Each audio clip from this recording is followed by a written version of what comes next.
Bonsoir à tous et à toutes et bienvenue dans cette nouvelle rencontre en endroit où aller, où ce soir nous recevons Thibaut de Montaigu qui a sorti un livre pour la rentrée littéraire qui s'appelle La Grâce aux éditions Plomb. Pour l'interroger ce soir, nous avons Isabelle Couriol de la librairie de Paris à Saint-Étienne.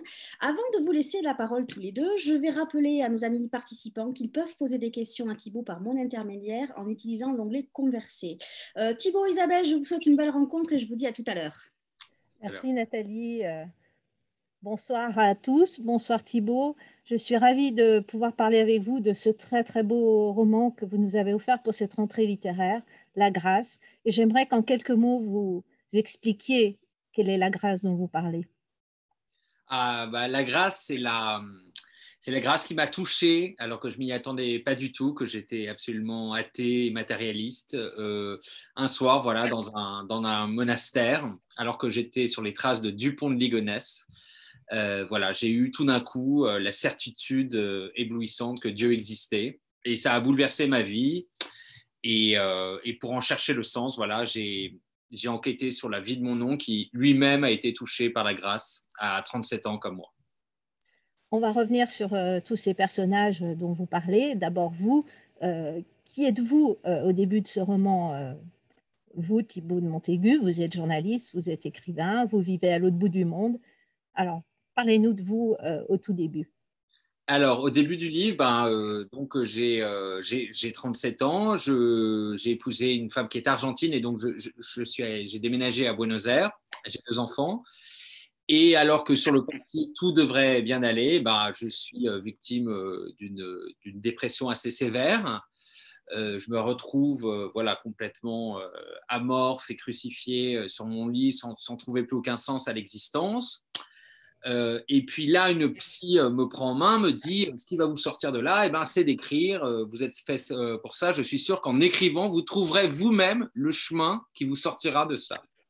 Et donc, je décide d'écrire un livre sur ce personnage qui m'obsède depuis plusieurs années déjà, puisqu'il a disparu en 2011. C'est Dupont de Ligonnès. Et donc, je pars enquêter sur ses traces en France. Je m'installe dans l'hôtel Formule 1, dans la chambre où il a passé sa dernière nuit.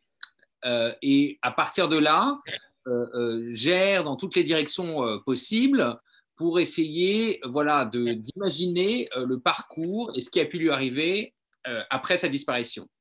Et cette enquête va me mener jusqu'à un monastère dans le Vaucluse, le monastère du Barou, où Ligonnès avait coutume de faire des retraites adolescents. Et là, je me suis dit, mais le monastère, évidemment, c'est l'endroit idéal pour se cacher.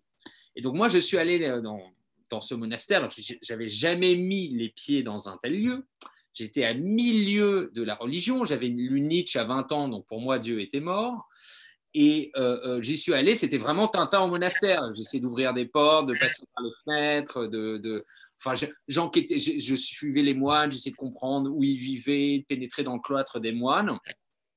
Et puis, voilà, je me sentais complètement en désaccord, enfin, en tout cas en décalage avec eux. Et puis, un soir, pour la première fois de ma vie, je suis allé assister à un office dans la chapelle. Celle-ci était déserte, c'était la nuit, on était en mars, il faisait assez froid. Là, les bénédictins donc, sont rentrés avec leur coule noire et leur capuche sur la tête, sont installés dans les stalles de chaque côté, ils se sont mis à chanter en grégorien. Et c'est là que c'est arrivé. Voilà, c'est là que j'ai été absolument déchiré de joie et surélevé par ces chants. Et j'ai senti voilà, cette lumière qui me traversait, qui traversait toute chose autour de moi, qui était pour moi le signe même du divin. Dans votre livre, moi, il y a une chose qui m'a marquée, c'est qu'effectivement, il y a ce rapport avec Dieu. Dieu est mort, Dieu n'existe pas et il va vous bousculer, vous renverser, vous plaquer. Enfin, on peut imaginer plein d'expressions suivant les matières. Mais au niveau de la famille, c'est non pas de votre famille propre, votre femme et vos enfants, mais de la famille beaucoup plus large. C'est pas simple non plus, en fait. Vous avez une famille assez importante et on vous sent quand même éloigné de votre famille. Ah oui, oui, c'est-à-dire que à cette époque-là, en fait, j'en parle parce que justement, la seule personne vers qui je pouvais me tourner après cette révélation, c'était mon oncle paternel, qui s'appelait Christian et qui était frère franciscain. Mais en fait, c'était une partie de ma famille que je connaissais à peine et qui représentait pour moi un peu une vieille France confite dans le passé. Voilà, ça représentait dans mon esprit ces vieilles réunions familiales où en tant qu'enfant, c'est toujours un pensum. Voilà, d'être là, de rencontrer des adultes où on ne sait pas trop qui est qui, etc. Et donc, j'en étais vraiment extrêmement éloigné. Et donc, j'ai renoué avec cette partie de ma famille à ce moment-là parce que voilà, j'ai voulu en savoir plus sur Christian, ce qui lui était arrivé. Et surtout, en fait, moi, j'avais toujours connu franciscain, mais en fait, ce qui s'est passé, c'est que j'ai renoué avec lui. Il est tombé malade et en très peu de temps, il est mort. Et donc, moi, je me suis senti complètement désemparé parce que après cette révélation, voilà, c'était moi, personne dans mon entourage n'était croyant, n'avait une fibre spirituelle forte. Donc, c'était vraiment la seule personne sur qui je comptais pour me guider dans ce chemin spirituel. Et voilà qu'elle disparaît. Donc, je me sens désemparé, abandonné. Et au moment de son enterrement, alors que son frère travaillait sur le discours qu'il allait prononcer, j'ai découvert voilà, qu'il avait été touché à 37 ans, mais surtout que jusqu'à 37 ans, il avait mené une vie de fête et d'excès et de débauche en parfaite opposition à la foi. Et évidemment, ça me parlait, puisque moi-même aussi, j'avais vécu voilà, dans des excès pendant très longtemps. J'en avais parlé dans mes précédents livres. Et donc, j'ai été frappé de me dire, bah, voilà, cet homme qui était, voilà, qui adorait la nuit, le sexe, le beau monde, etc. Comment se fait-il que du jour au lendemain, il s'est retrouvé, voilà, en robe de bure, pieds nus, à Sangatte, à aider les plus pauvres et les plus démunis. Et là, je me suis dit, bah, c'est en suivant ces pas que je vais réussir à comprendre, voilà, ce qu'est la grâce. Comment se peut-il qu'une vie soit bouleversée à ce point du jour au lendemain? D'ailleurs, votre roman est dédié à votre oncle. Au début, la première page, vous mettez à Christian. Comment vous découvrez cet homme finalement? Parce que vous allez le découvrir finalement malade, en fin de vie. Quelle est votre première impression et quelle est son écoute? Parce qu'il va avoir une écoute que vous n'avez trouvée nulle part ailleurs à ce moment-là. Oui, alors ça a été une rencontre bouleversante quand je suis allé le voir à l'hôpital. Voilà, il était atteint d'un cancer qui est foudroyant. Et ce qui était incroyable, et en fait, toute sa vie, tous ceux que j'ai interrogés m'ont rapporté la même chose, c'est qu'il ne voulait pas parler de lui. La seule chose qui l'intéressait, c'était moi. Et c'est-à-dire qu'il ne faisait que poser des questions et écouter lui-même, s'oublier totalement pour recueillir la parole de l'autre. Et cette force d'écoute, c'est quelque chose pour moi qui est vraiment quelque chose de surnaturel et de divin, mais qui fait qu'on donne toute la place à l'autre et on fait en sorte que l'autre se sente la personne la plus importante sur Terre. Et ça, pour moi, c'est une preuve d'amour immense. Et j'ai été extrêmement touché. Voilà, j'ai compris que souvent, aimer les autres, ça peut être simplement, mais ce n'est pas si simple que ça, les écouter comme si leur parole était la seule chose qui comptait sur Terre à cet instant-là. Et ça fait un bien fou d'être écouté. Et lui, il avait vraiment ce don-là. Et donc, tous les gens qui l'ont côtoyé dans son ministère, comme franciscain et comme prêtre, ont été touchés et bouleversés du fait qu'il s'intéressait à chaque personne, mais dans les moindres détails, et que du coup, chaque personne se sentait aimée. Voilà, c'est ça le terme. Et pour lui, voilà, cet amour était d'ordre divin. Ce qui est impressionnant, c'est que vous expliquez que votre oncle avait une vie, c'était quelqu'un qui professionnellement avait une très belle carrière, etc. Et qui, du jour au lendemain, il a décidé de suivre une autre carrière, un autre but. Savez-vous pourquoi il a décidé de devenir franciscain, qui est quand même l'ordre des pauvres par excellence, alors qu'il aurait pu très bien devenir bénédictin, puisque vous étiez dans un monastère bénédictin au début de cette histoire, ou dominicain, enfin, il y a plein d'autres ordres. Savez-vous pourquoi il a choisi l'ordre franciscain, qui est quand même un ordre difficile au Oui, service alors, des autres? pour ses proches, effectivement, c'était un mystère parce que le changement était vraiment radical. Hein. C'est une vie extrêmement dure, hein. Vœu de pauvreté, vœu de chasteté, vœu d'obéissance. Et puis, être dans le monde, c'est-à-dire, c'est pas on se retire pour prier comme d'autres ordres contemplatifs. Les franciscains, c'est les frères mendiants. On n'a pas d'argent et on va presque mendier son pain et aider les plus pauvres, etc. Et donc, au cours de mes recherches, j'ai compris que c'est un voyage à Medjugorje, en Herzégovine, qui l'a bouleversé. Il faut savoir que Medjugorje, c'est un lieu d'apparition mariale, un lieu où la Vierge apparaît encore aujourd'hui à six bosniaques qu'on appelle les voyants de Medjugorje. Et donc, je me suis rendu sur place pour essayer de comprendre ce qui là-bas l'avait foudroyé. Alors moi-même, je n'ai pas été, je n'ai pas été sensible voilà, au côté miraculeux de l'endroit. Je n'ai pas ressenti le miracle tel que d'autres peuvent le vivre, qui y vont en pèlerinage. Il y a 2 millions de personnes qui s'y rendent à peu près annuellement. C'était avant le Covid, évidemment. Mais donc, c'est un lieu extrêmement, extrêmement important pour les chrétiens. Et en cherchant bien, j'ai compris qu'en fait, ce qui se passait, c'est que ceux qui ont gardé la foi vivace dans cette région d'Herzégovine depuis 900 ans, ce sont les franciscains. C'est les premiers compagnons de Saint François qui sont arrivés là à peu près au XIIIe siècle et qui ont toujours été extrêmement proches des populations et les ont aidés à travers toutes les misères et toutes les oppressions qu'elles ont connues, que ce soit les Turcs, les communistes, ensuite la guerre de Yougoslavie. Et c'est des gens qui ont gardé cette foi intacte et qui leur ont donné une joie et une espérance absolument magnifique, dont ils irradient encore aujourd'hui. Et je pense que c'est ça vraiment qui l'a touché. Et parce qu'il faut savoir, voilà, les franciscains ont été créés par Saint François, qui est mort au début à peu près du XIIIe. Et donc, ils veulent vraiment suivre ce chemin de dénuement et de don de soi. Vous racontez que votre oncle, quand il va rentrer, il a fait comme Saint François, il a donné tous ses biens à sa famille pour laisser un souvenir. Il vous a fait un très beau cadeau et vous étiez adolescent à l'époque et je trouve que le cadeau qu'il vous a fait, il y a quand même un rapport avec ce que vous allez devenir qui est fou.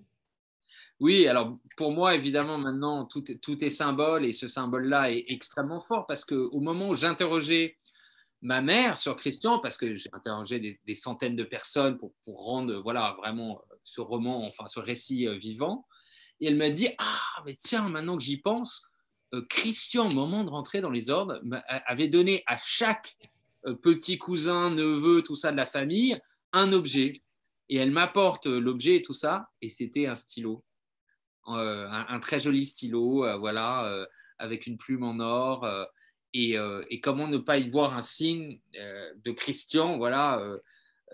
Je pense vraiment, ça m'a conforté dans l'idée que je devais écrire son histoire et peut-être que lui-même aurait voulu que je témoigne de son histoire, de son destin qui est exceptionnel.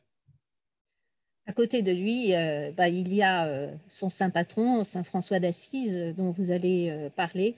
Comment avez-vous abordé la vie de Saint François? Par quel biais? Comment l'avez-vous rencontré? Parce que finalement, des hommes qui découvrent la foi après avoir eu une vie, on peut penser à Charles de Foucault ou des gens qui ont marqué l'histoire religieuse ces dernières années. Pourquoi avoir choisi plutôt Saint François qu'un saint plus récent dans une période qui nous parle plus? C'est-à-dire que Saint François, c'est parce que lui-même avait tellement marqué Christian. Donc, je me suis mis à enquêter sur lui. Je l'ai d'abord découvert à travers le très joli livre qu'en a fait Julien Green. Je ne sais pas, je vois un exemplaire là-bas, je vois la tête de Saint François derrière vous, à mon avis. Oui, mais c'est pas c'est une biographie, vraiment, c'est pas le livre de Julien Green. De Virgile Danas. J'ai pas pris les choses assez à l'avance pour l'avoir, mais c'est une biographie qui vient de sortir, qui est sortie chez Folio Biographie. Ah oui, c'est donc celle de Virgile Danas qui est très intéressante aussi. Il y a la grande biographie de Vauchès qui est la biographie, disons, de référence. Il y a aussi le très beau livre de Chesterton. Et donc, en allant, et puis après, il y a les textes, disons, hagiographiques ou les textes de sources de l'époque. Et en allant puiser dans ces différents textes, j'ai été frappé de voir comment la vie de Christian faisait écho à celle de Saint François. C'est-à-dire, évidemment, cette jeunesse dissolue, tout à des rêves pour François de noblesse et de gloire. Il était très orgueilleux, etc. Une grande dépression. Alors, pour François, c'était après qu'il a été fait captif pendant un an par les Pérugiens, donc les habitants de Pérouge, la ville voisine. Il ne trouvait plus de sens à sa vie, comme Christian n'a plus trouvé de sens à sa vie à une époque de sa vie et a une dépression extrêmement forte. Et puis, la grâce qui est venue pour Saint François à travers un lépreux. C'est le baiser tout d'un coup qu'il donne au lépreux, cet être qui le rebute plus que tout au monde, et tout d'un coup il décide, il fait ce geste fou d'embrasser l'être qui le dégoûte le plus au monde, lui témoigner son amour, et toute son amertume tout d'un coup est transformée en douceur. Voilà, c'est vraiment ce miracle-là, tout ça pour dire que la grâce finalement ce n'est pas qu'une épiphanie, un moment, ce n'est pas seulement Claudel derrière son pilier de Notre-Dame, ça peut être un geste, une lecture, une rencontre. Voilà, en enquêtant sur ce sujet, je me suis rendu compte à quel point le divin peut surgir à travers mille et un moyens. C'est tout le mystère et la beauté de la chose. Et donc pour Saint François, après ça, il y a eu aussi un long questionnement, une vie dédiée aux autres comme va le faire Christian, mais aussi des périodes de doute, des périodes de lutte contre sa hiérarchie, des périodes vraiment de conflit, de recul, même d'amoindrissement de la foi. Et c'est ça qui est extrêmement beau dans ces parcours de saints, c'est que finalement, comme le dit Rimbaud, le combat spirituel est aussi violent que la lutte entre les hommes. Et c'est un chemin vraiment, c'est-à-dire qu'une fois que ça surgit, ce n'est que le début, c'est ça qui est fou, ce n'est que le début de quelque chose qui nous est donné, qui est un don, mais qui est en même temps une responsabilité et quelque chose d'extrêmement âpre, puisqu'il nous faut en témoigner, puisqu'il nous faut combattre les doutes, combattre voilà, ceux qui seront opposés à cela. Et donc, je suis extrêmement touché par le chemin de Saint François qui a grandement inspiré ensuite le chemin de Christian. Sous Saint François, en fait, il prône la pauvreté. C'est une époque où l'Église est excessivement riche, a une vie très dissolue, beaucoup plus, et que Saint François, il y a d'autres mouvements qui ont marqué aussi les cathares, qui ont prôné effectivement, qui eux ont eu moins de chance, ont eu plus de problèmes avec la direction religieuse, et le pape a reconnu la règle de Saint François. Il prône une religion qui, à une époque, est à l'inverse de celle qui existe.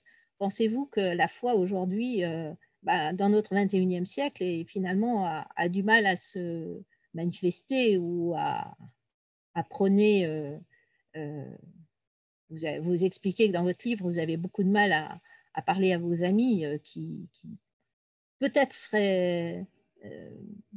ont peut-être été baptisés ou ont suivi une éducation religieuse, mais qui ne sont pas prêts à écouter et surtout pas du tout à partager ce qui vous est arrivé.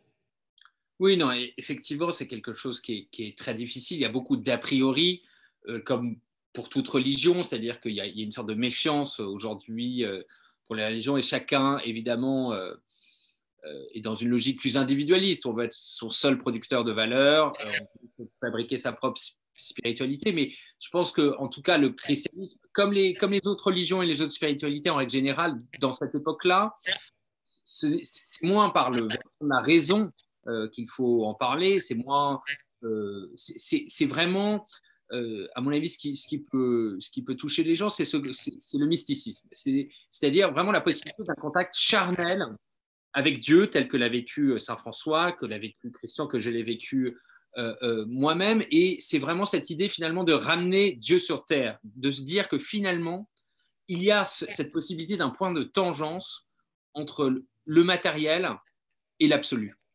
Et que ce ne sont pas deux sphères absolument distinctes l'une de l'autre, et que de la même manière que de se perdre complètement dans le divin au point d'en oublier la terre, c'est une absurdité. De la même manière, croire que tout n'est que matière, atomes et particules et que toute cause amènera forcément une conséquence et que tout s'explique, que la raison, c'est quand même, bon, c'est magnifique la raison, c'est un don de Dieu, mais croire que le cerveau humain est capable d'expliquer la complexité infinie de l'univers et du cosmos, alors qu'on est moins qu'un grain de poussière à l'échelle de l'univers, c'est toute la preuve de notre orgueil. Et c'est précisément ce moment où la raison dit bah, je ne peux pas aller plus loin, que là, on fait le saut de la foi et que là, finalement, on se rend compte que même dans notre quotidien, eh bien, il y a plein d'instants de grâce.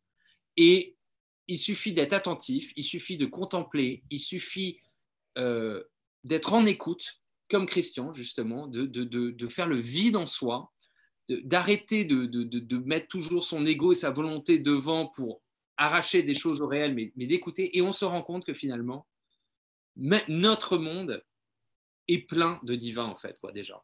Et je pense que c'est cette attention, cet effort, cette écoute qui peut rendre peut-être les gens plus sensibles à la religion, qui n'est qu'un langage pour accéder à Dieu. C'est-à-dire que la religion, c'est pas une morale. Enfin, il ne faut pas le prendre du côté de la morale, du côté de quelque chose de fixe, évidemment, qui peut toujours faire peur. Mais finalement, qu'est-ce que sont les religions? C'est un langage, c'est une langue qu'on a inventée depuis des millénaires pour parler avec l'au-delà et qu'on enrichit des saints, des théologiens, des artistes, des fidèles. Et tout ça fait que ce langage-là est d'une richesse éblouissante. Alors, on peut essayer de parler à Dieu tout seul dans son coin, mais c'est comme se dire, je vais inventer ma propre langue maternelle. Non, moi, je crois qu'on a tous besoin d'une langue maternelle. On a tous besoin, finalement, de s'inscrire dans une tradition spirituelle pour remplir ce paradigme spirituel, comme l'appelle Jung. C'est-à-dire qu'on est tous des êtres spirituels. On est tous des êtres qui sont levés de nos quatre pattes sur nos deux pattes et qui ont commencé à regarder les étoiles. Eh bien, cette dimension de l'homme, il faut absolument la remplir pour que l'homme soit plein et épanoui. Je le crois véritablement. Moi, j'ai eu la chance de lire votre livre pendant le confinement, donc ça m'a apporté beaucoup de choses et ça m'a plongé dans plein de questions parce que c'est une époque qui, je pense, beaucoup de clients de librairie qui, à la sortie, sont venus acheter Schopenhauer, La Boétie, Montaigne, et j'en passe, beaucoup de philosophie. Je pense qu'il y a plein de questions qui sont abordées dans votre livre qui peuvent nourrir les lecteurs, d'abord parce qu'on va parler de la vie, de l'amour, de la mort aussi, toutes ces choses qui font la vie. Et je pense que vous, comment vous avez vécu justement ce confinement? C'est drôle parce que la première chose, quand j'ai entendu les premières, au-delà évidemment de la gravité de la situation, quand j'ai entendu l'angoisse des gens face au confinement, c'était la phrase de Pascal qu'on a très vite ressortie, tout le malheur de l'homme vient qu'il ne sait pas rester seul en repos dans une chambre. Il y a cette idée évidemment qu'on est tout le temps diverti aujourd'hui. Le divertissement, c'est vraiment ça, c'est-à-dire c'est le contraire de la contemplation. On est tout le temps éparpillé par des désirs qui nous font vivre en dehors de nous-mêmes. On est tout le temps en train de se comparer, de se projeter, mais on n'est jamais vraiment, on n'habite jamais vraiment pleinement voilà, sa vie intérieure, ce mystère, ce trésor qu'est la vie intérieure. Comme le dit Sainte Thérèse de Lisieux, c'est ce trésor inouï dont on peut jouir dans une prison comme dans un palais. Et cette vie intérieure-là, on ne peut pas la négliger. Et tout d'un coup, j'ai l'impression que c'était comme si on était confronté, voilà, à la nécessité d'affronter sa vie intérieure. Il y a eu quelque chose de cet ordre-là. Et je pense que beaucoup de gens ont découvert finalement qu'ils avaient cette tension spirituelle et qu'ils allaient devoir y répondre maintenant. Ne serait-ce que parce qu'on se dit, je ne peux plus continuer comme ça, je ne peux plus être juste dans un monde où on consomme sans fin, où on est tout le temps à remplir des besoins qui sont assez inessentiels quand même. Quel est le sens de la vie? Qu'est-ce que je fais sur Terre? Où est-ce que je vais? Voilà. Je pense qu'il y a eu ce moment où on s'est dit, qu'est-ce qui me constitue? Qu'est-ce qui m'habite? Et ça pour moi, c'est la question essentielle. Je me dis, après un livre aussi merveilleux que le vôtre, qu'est-ce qu'on a envie d'écrire? Qu'est-ce qu'on a, la prochaine page à écrire va être, moi je l'imagine difficile parce que je pense que je vais attendre beaucoup de vous, etc. Mais est-ce que vous avez une idée de ce que vous avez envie de partager, Alors, c'est drôle parce que beaucoup de d'entreprendre? personnes me posent cette question, donc ça me met une pression incroyable parce qu'on dit après ça, qu'est-ce qu'on peut écrire? Oui, j'ai une idée parce que je pense que ça aura à voir avec la question de la transmission et de l'héritage et donc du rapport qu'on a au temps qui a tendance à être fracturé aujourd'hui. Et c'est une des questions, le livre m'a amené vers cette question, mais surtout, c'est une des chances de cette révélation aussi du rapport que j'ai eu à l'écriture, c'est-à-dire que avant, j'avais beaucoup plus envie d'imposer, que ma volonté impose quelque chose à la page. Je me regardais écrire, j'étais très en surplomb de mon texte. Tandis que là, maintenant, je prends ce que Dieu me donne et j'essaie de me laisser traverser par l'inspiration, par ce qui vient chaque jour. Et peu importe, chacun fait selon sa mesure et on verra bien ce qui m'est réservé. Un beau projet en tout cas. Merci. Je ne sais pas si Nathalie veut reprendre la main. Alors, je suis là, je vous ai écouté avec beaucoup d'attention. Il y a des questions qui sont arrivées et la première est très très drôle, c'est Carole qui voudrait savoir, peut-on vraiment se cacher dans un monastère, Thibaut? Alors oui, parce qu'en fait, il y a le cloître des moines qui est séparé de l'endroit où il y a les retraitants. Et le cloître des moines, personne n'y a accès. Il y a le jardin des moines et surtout les moines prennent un autre prénom. Vous savez, c'est frère Antoine, mais c'est jamais leur vrai nom. Ensuite, ils se ressemblent tous. Ils ont tous les mêmes habits, la tonsure. Donc moi je pense, et Paul Touvier, par exemple, qui était un fameux collabo, s'est caché dans des monastères pendant plusieurs années avant que la police le retrouve. Donc c'est tout à fait possible. Donc là, vous auriez matière à écrire un polar, en fait, peut-être. La matière à écrire un polar, mais la police a beaucoup cherché les monastères hein, Oui, quand je même, sais. pour retrouver Dupont de Ligonnès. Céline demande, est-ce que le regard ou le comportement de pas de vos proches, mais plutôt de vos amis, ont-ils changé après la lecture de ce livre par rapport à vous? Oui, il y a des gens bon, il y a toujours ceux qui se moquent gentiment de moi, mais c'est fait avec bienveillance et il n'y a aucun problème. Moi, j'accepte tout à fait ça. Et puis, il y a ceux chez qui je sens une curiosité. Mais voilà, ils ne savent pas trop comment appréhender cette question. Donc, j'essaie de leur donner des lectures ou des lieux, par exemple, où aller se recueillir, écouter des chants grégoriens. C'est comme voilà, c'est l'amorce d'un questionnement. Mais je ne sais pas où ça les mènera, mais en tout cas, j'essaye de leur donner quelques conseils dans cette voie. Alors, Nicolas vient de poser une question. Est-ce que vous avez eu envie d'être en contact avec ceux qui ont vécu la même chose que vous? Avec Thierry Bizot, par exemple. Ah, alors on en a beaucoup parlé. J'ai son livre. J'ai beaucoup de gens qui me contactent et qui viennent me voir dans une signature pour me dire c'est incroyable, il m'est arrivé la même chose et tout ça. Et c'est vrai qu'évidemment, ça me touche énormément. On est généralement très, très vite ému de se dire qu'on n'est pas fou déjà, que c'est très, très beau de voir que c'est arrivé à quelque chose d'aussi ineffable, d'aussi indicible, d'aussi évanescent, quoi, qui est au-delà de la raison, de se dire qu'il voilà, il y a d'autres gens chez qui ça a vraiment transformé leur vie. Moi, c'est des témoignages à chaque fois qui me bouleversent. Et donc, évidemment, j'aime beaucoup, beaucoup rencontrer les gens qui ont connu la même chose, même si chacun a des conditions différentes et la vie change de manière différente parce qu'on n'est pas tous voilà, appelés à faire la même chose. Alors moi, je me suis posé la question suivante en lisant votre livre que j'ai beaucoup aimé. Quel était le sens réel de votre révélation? Est-ce que c'était vous sauver vous dans une période où vous étiez pas bien, ou est-ce que vous avez été choisi pour faire un témoignage ou prêcher le divin? À votre avis, c'est quoi? C'est un mélange des deux? Oui, alors j'ai pas envie d'en faire un truc Oui. narcissique. Moi, je pense qu'en fait, la grâce, elle est potentiellement toujours là, mais qu'il y a des moments dans la vie où on peut la ressentir plus que d'autres.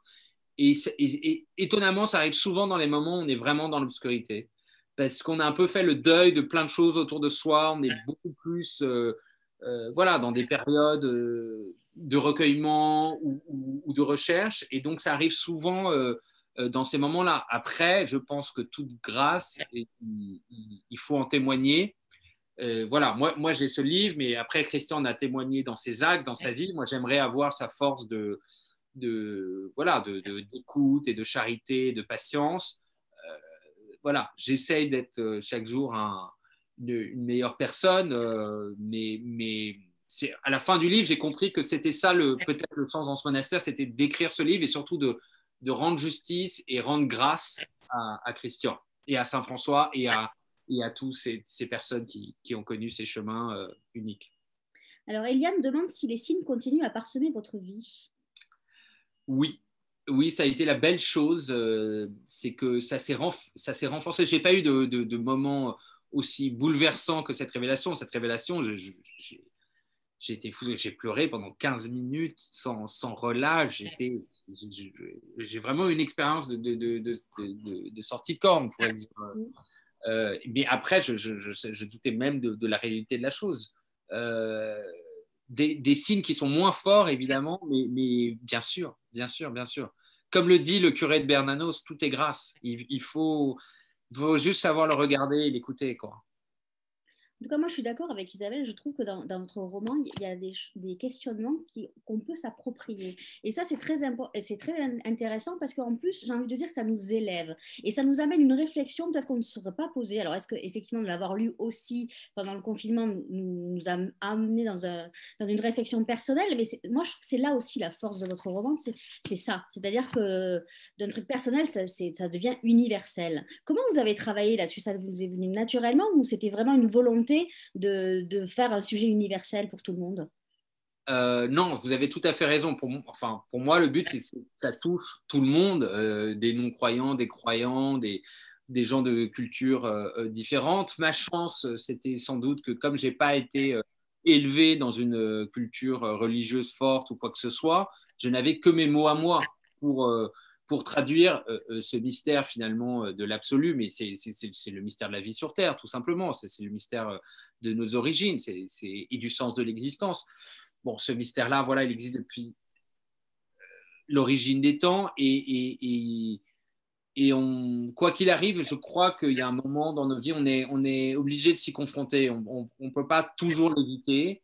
Et donc, je pense que c'est dans ce sens-là, peut-être, que j'ai voulu que ce livre soit le plus universel possible. C'est de revenir à cette question fondamentale, tout simplement, du sens de l'existence. Et il n'y a pas une seule réponse, évidemment. Il n'y a pas de recette. Il y a pas, mais comme dit Pascal également, tu ne me chercherais pas si tu ne m'avais pas déjà trouvé. C'est-à-dire, c'est quand on se met en chemin que finalement les choses prennent sens. C'est quand on commence à se poser la question, quand on commence à interroger, quand on commence à lire, quand on commence à interroger des gens, rencontrer des gens, voyager. Déjà, la réponse est là, en fait, quoi. Alors, il y a une question qui vient d'arriver, c'est Valérie qui la pose. Quel regard portez-vous sur l'actualité actuelle, sur la laïcité? Sur la laïcité, en fait, la laïcité, moi, je trouve que c'est une très belle chose et on le dit peu, mais finalement, la laïcité découle du christianisme et c'est quand Jésus dit il faut rendre à César ce qui est à César et à Dieu ce qui est à Dieu, il dit cette chose qui est d'une grande sagesse, c'est qu'il faut toujours séparer le politique et le religieux. Et quand on essaye de mélanger les deux, c'est là où on a connu des drames terribles dans l'histoire. Donc moi, je trouve que c'est une très belle chose. La foi, c'est quelque chose d'extrêmement intime. Beaucoup de gens me disent, mais vous êtes assez impudique dans ce livre. Je révèle beaucoup, beaucoup de choses de moi. Mais je le fais parce que mais c'est uniquement personnel. C'est-à-dire qu'il n'y a pas du tout l'idée de parler à un groupe ou quoi que ce soit. Et donc, c'est vraiment le point de vue intime qui m'intéresse uniquement. Il n'y a rien de plus intime que la foi, mais ça ne reste qu'intime. C'est que de l'intime, la foi. Oui, mais c'est courageux aussi de l'avoir fait à travers un livre, finalement. Oui. Sans doute, je ne m'en suis pas rendu compte au moment où je l'ai écrit. Alors, à un moment, je me suis dit quand même, qu'est-ce que tu es en train de faire tu vas à contre-courant. Ensuite, j'ai vu les articles de Society sur Dupont de Ligonnès. Les gens étaient là.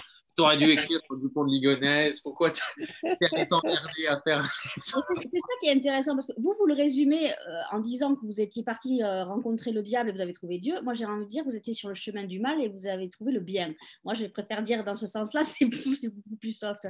Mais ouais, moi, je trouve que la construction, justement, elle est intéressante parce que vous étiez parti sur quelque chose mais c'est un signe aussi que je cherchais Ligonnès. J'étais fasciné par les personnages voilà, qui incarnent le mal, qui sont diaboliques, qui font des choses folles dans la vie. Toute ma vie, j'ai été fasciné par ce genre de personnes. Et c'est fou que c'est dans ce moment-là que bon, moi je l'appelle Dieu, on peut l'appeler comme on veut, que l'absolu, l'au-delà m'a été révélé. Et c'est pas anecdotique. Et lui, de la même manière, c'est quelqu'un qui croyait et qui a perdu la foi.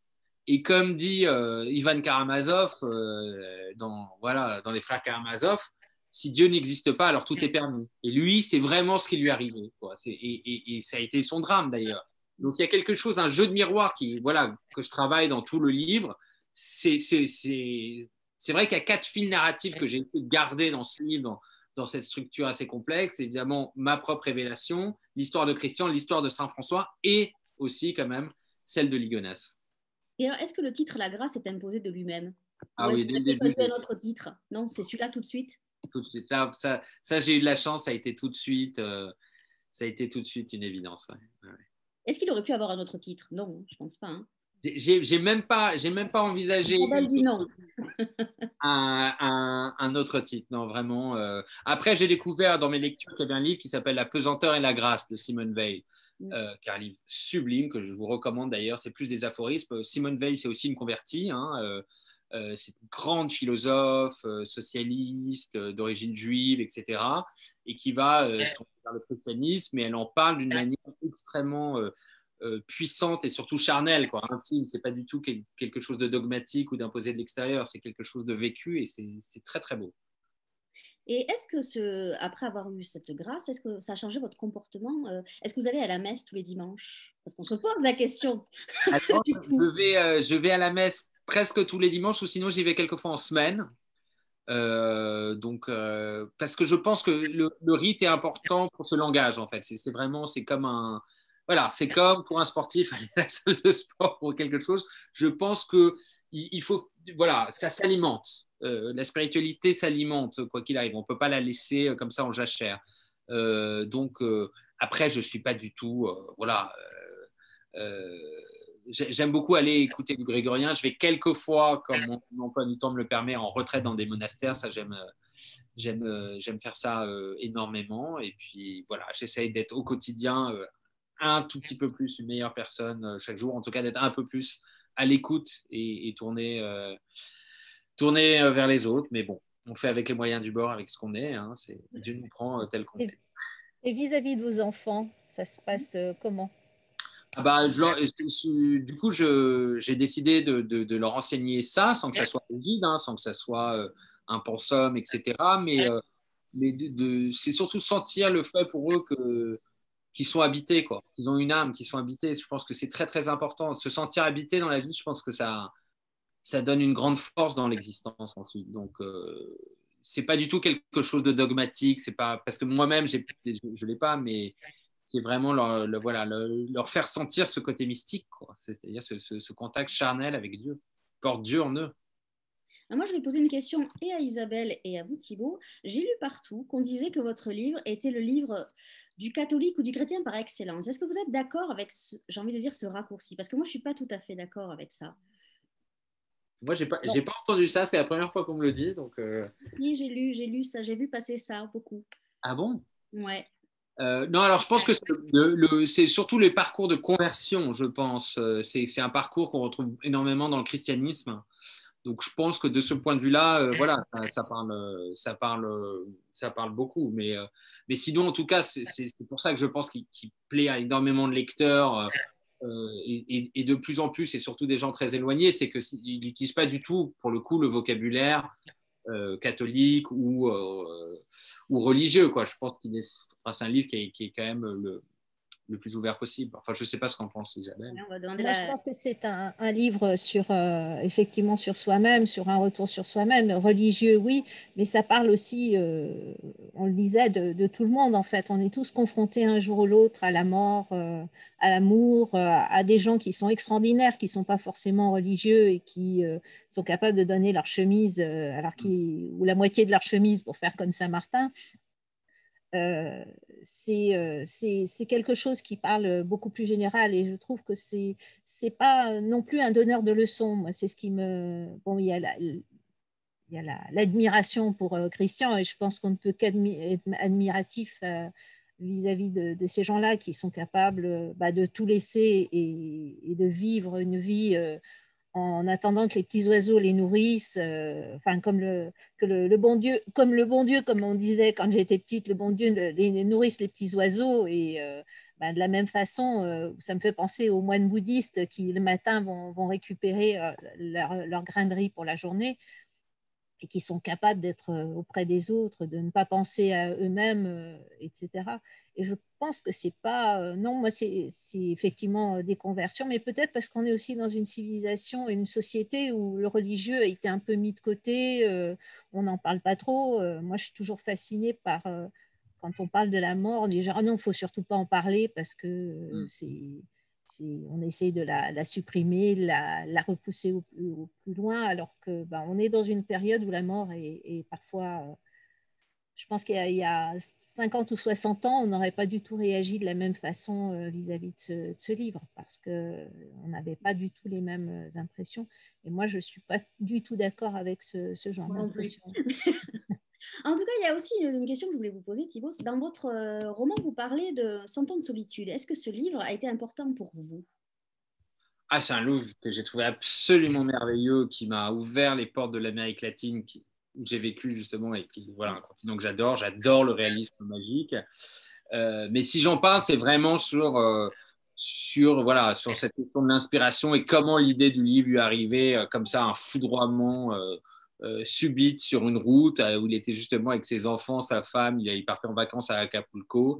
Et il a dû faire demi-tour et aller s'enfermer dans une chambre pendant un an pour écrire ce chef-d'œuvre. Donc j'en parle à cause de ce moment-là, mais sinon, c'est un immense, immense roman pour moi, c'est certain. Alors, le livre, il est là. Voilà. Vous le montrer, La Grâce. Alors, en tout cas, vous êtes encore sur des listes de prix.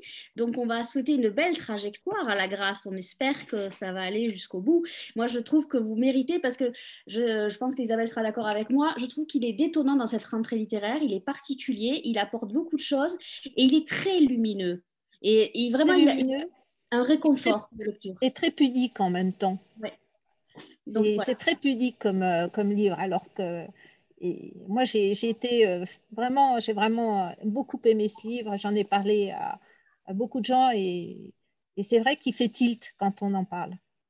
Là, c'est gentil. Donc, il est là. Il ne faut pas hésiter à aller en librairie, soit à la librairie de Paris à Saint-Étienne, voir Isabelle, parce qu'elle vous le conseillera aussi.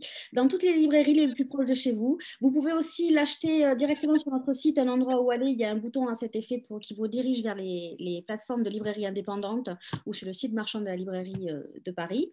Voilà. Avant de vous donner le mot de la fin, je vais dire que demain, on va se retrouver dans un autre univers. On retrouvera Claire Berest à l'occasion de la sortie de son livre au livre de poche qui s'appelle Rien n'est noir. On retrouvera l'univers de Frida Kahlo, donc rien à voir ou un peu à voir, je ne sais pas. Garcia Marquez. Par Garcia Marquez, on y arrive. En tout cas, Thibaut, merci beaucoup d'avoir été avec nous ce soir pour parler vraiment de ce merveilleux livre que je vous conseille vraiment en lecture. On mettra la référence que vous avez donnée de littérature sur la page Facebook et partout. Voilà, comme ça, le conseil de lecture de Thibaut. Isabelle, merci beaucoup d'avoir si bien animé cette rencontre. Je vous laisse le mot de la fin avant le générique de fin et je vous souhaite une bonne soirée par la même occasion. Précipitez-vous chez votre libraire pour découvrir La Grâce. Vous n'aurez peut-être pas la même révélation que Thibaut de Montaigu, mais vous passerez un très beau moment de lecture. Thibaut, un dernier mot? Écoutez, merci surtout de continuer à transmettre l'amour des livres, qui est aussi une forme de grâce, je le crois vraiment. Belle conclusion. Merci beaucoup. Je vous souhaite une belle soirée et à très bientôt. Et bon courage pour la suite avec La Grâce. Merci. Bonne soirée. Bonne soirée.